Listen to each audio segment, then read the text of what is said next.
तुमको मृत्यु का रहस्य अवश्य ज्ञात हो जाएगा, मगर तुम जीवन के अंत में झांके बिना उसके बारे में कैसे जान पाओगे?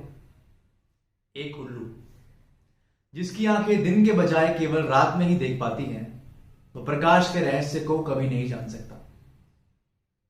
अगर तुम वास्तव में मृत्यु की आत्मा को देखने के लिए उत्सुक हो तो अपने दिल के सामने अपने जीवन के शरीर को पूरी तरीके से खोल दो, क्योंकि जीवन और मृत्यु एक ही है, जैसे नदी और समुद्र एक है।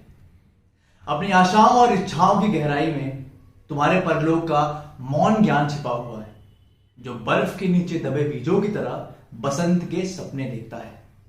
सपनों का विश्वास करो, क्योंकि उनमें शाश्वतता का दरवाजा छिपा हुआ है।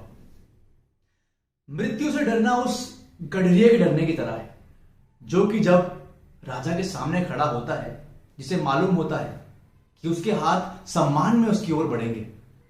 क्या गडरिये को उसकी कंपनी के अंतर्गत यह मालूम नहीं होता कि वह राजा का प्रदत्त चिन्ह धारण करेगा? मगर फिर भी अपनी कपकपाहट के बावजूद भी वो क्या उस पर अधिक ध्यान नहीं देता? क्योंकि मरना क्या है? मरना तो हवा में नंगा खड़ा होना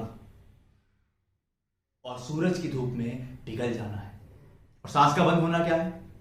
सांस का बंद होना तो उस अशांत उतार चढ़ाव से आजाद होना ही है, जिससे हम मुक्ति पा सकें और भार रहित होकर ईश्वर की खोज कर सकें।